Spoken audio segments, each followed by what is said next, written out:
Assalamualaikum warahmatullahi wabarakatuh. Ketemu lagi di Pade Sambal. Kali ini kita akan bahas tentang video di mana rame-rame ya warganet dari Malaysia ini mengkritik pemerintahannya. Apa sih yang dikritik oleh pemerintahannya ini oleh warganet ini ya? Yuk kita coba saksikan di sini penjelasan dari para TikToker Malaysia yang menjelaskan duduk perkara yang sebenarnya. Yuk kita saksikan videonya. Untuk berdiri bagi menyanyikan lagu kebangsaan Republik China dan lagu kebangsaan Malaysia.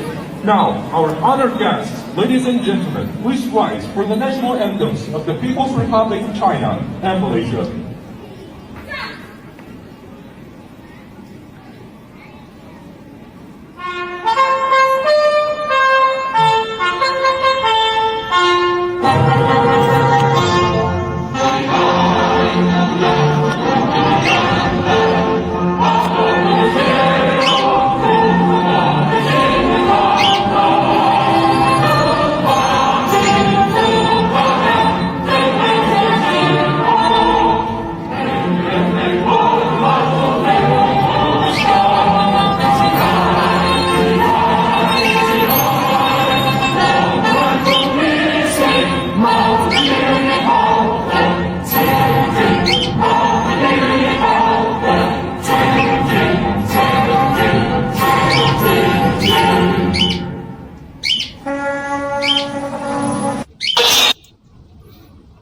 Oh ini rupanya teman-teman. Jadi ini semacam ada acara di Malaysia ya, di mana di situ disenandungkan lagu kebangsaan dari Cina, baru yang kedua adalah lagu kebangsaan dari Malaysia. Ini yang bikin ribut dan mengkritik pemerintah Malaysia itu sendiri oleh warganet Malaysia sendiri. Nah, kenapa ini terjadi? Kita dengarkan para TikToker ini untuk memberikan penjelasannya.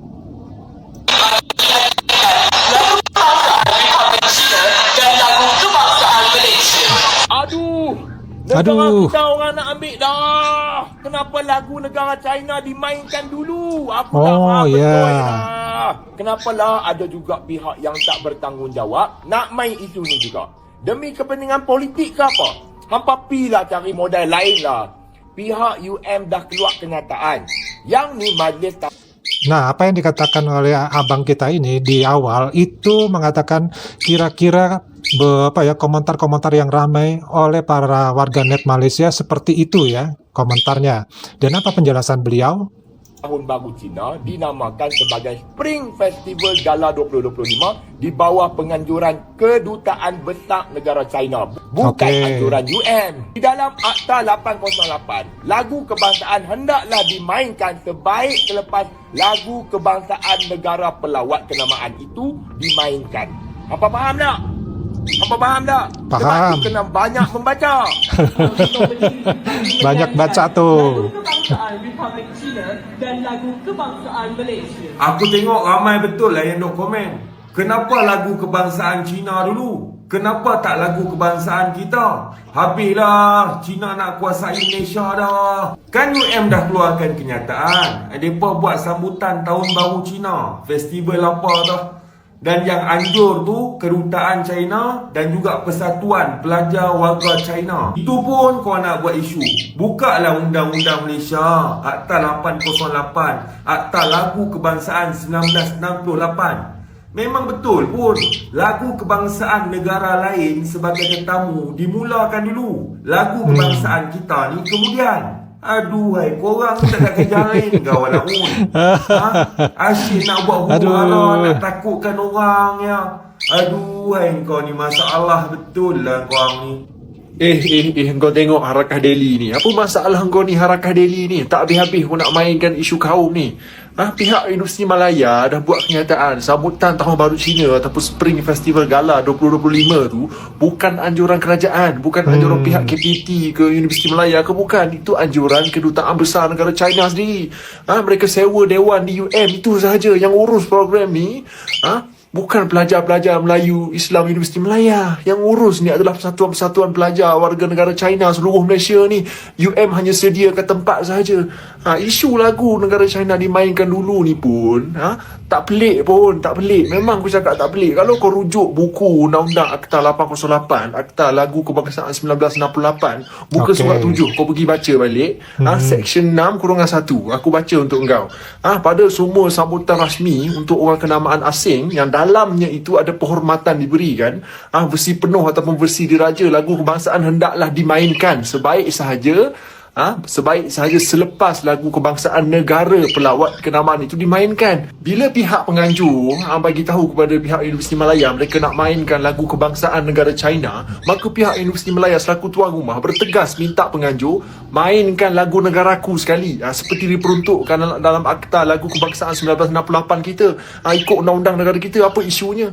Okey, contoh paling mudah aku bagi tahu dengan kau tengok game bola sepak Malaysia lawan mana-mana negara luar. Lagu negara pelawat dulu akan dimainkan, barulah lagu negaraku, barulah kita nyanyi lagu negaraku sama-sama. Benda ni tak pelik pun, tak ada orang petikaikan pun. Tiba-tiba bila berlaku melibatkan lagu kebangsaan negara China, semua orang nak menggulupu habis. Walak-walak semua kena rasuk, aku tengok kena sawan tadi menggulupu habis. Yang tua yang muda sama-sama naik. Sama aja, sama. Aku cukup tak faham dengan buat-buat kau ni, pembangkang ni. Ini duk kalut sangat, duk takut sangat dengan negara China ni. Apa masalah kau ni? Waktu pemimpin Perikatan Nasional tiba-tiba menghadap duta China, boleh pula Dr. Samsuri, Presiden PAS di Hadi Awang duk jumpa duta China, tak pula kau nak menggelupu, kau nak pergi marah dekat pemimpin kau. Wan Faisal sampai ke Shanghai dia pergi belajar dengan negara komunis, dengan negara China, tak pula kau nak marah dekat dia. Tapi walaupun bila tengok kerajaan Malaysia ada apa-apa dengan negara China tu, dia tak boleh tengok, dia menggelupu, kena sawan. Itu balik dekat Malaysia ni, walaupun dekat Malaysia ni tengok negara China punya bendera tengah lagu China, dia tak boleh tengok. Aku pun tak faham kenapa dengan korang ni. Mengapa lagu dari negara China harus bergema di universiti dan mengapa lagu negaraku hanya dinyanyikan selepas itu? Ini adalah satu pertanyaan daripada Harakah Delhi yang menunjukkan admin Harakah Delhi ni memang tak faham akta negara kita, tak faham undang-undang negara kita. Kalaulah dia faham dan dia tahu apa termaktub dalam undang-undang negara kita, tetapi masih lagi nak mainkan isu ini, maka memang diorang ni tak berguna. Aku nak tanya lah Harakah Delhi admin dia tak baca ke ni Akta 808 ni, Akta Lagu Kebangsaan 1968. Okey, ni dia memainkan lagu kebangsaan pada peristiwa khas.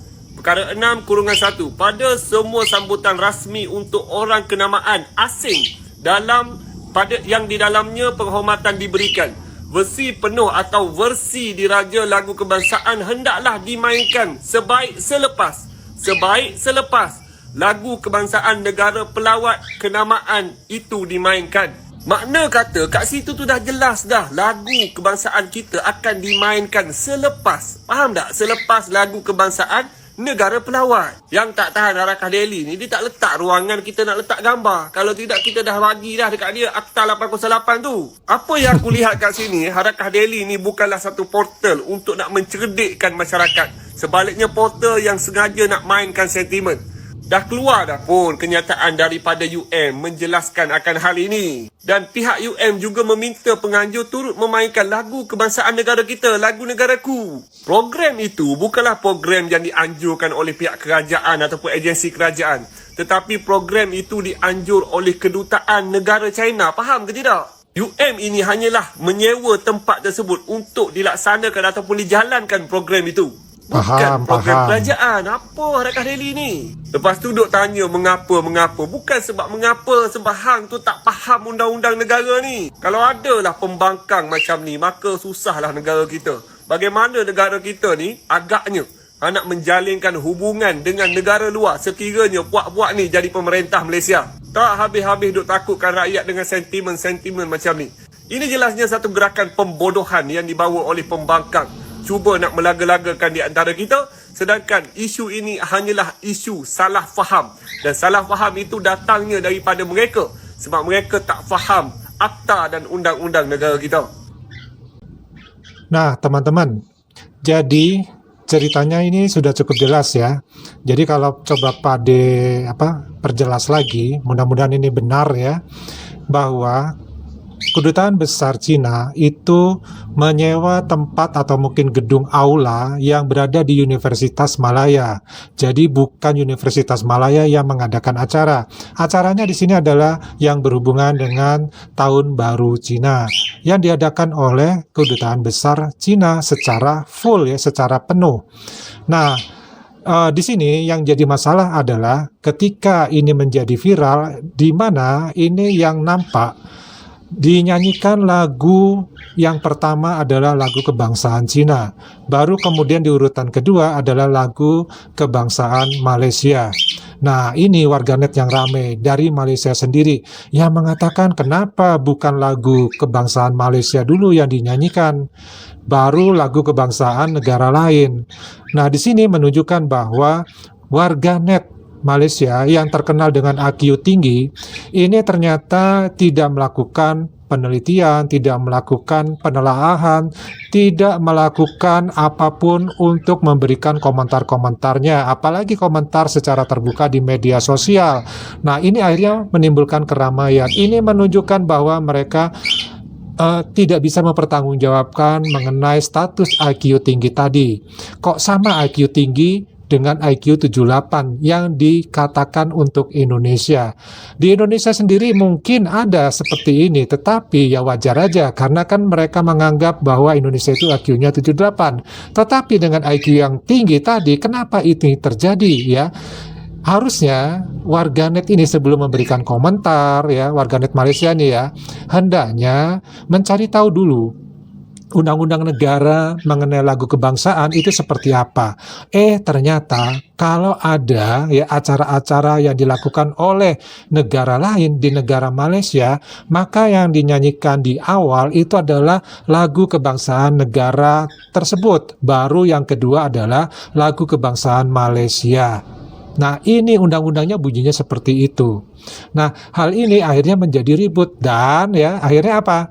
Ini TikToker yang cukup cerdas di Malaysia turun tangan nih menjelaskan duduk persoalannya bahwa itu sudah sesuai dengan undang-undang. Kenapa mesti menjerit-jerit, mesti beramai-ramai mengkritik pemerintah yang aneh-aneh kata-katanya. Itu kata-katanya Pak De nggak bisa jelasin satu persatu ya, karena banyak sekali kata-kata yang tidak berkenan untuk bisa diperjelas di sini.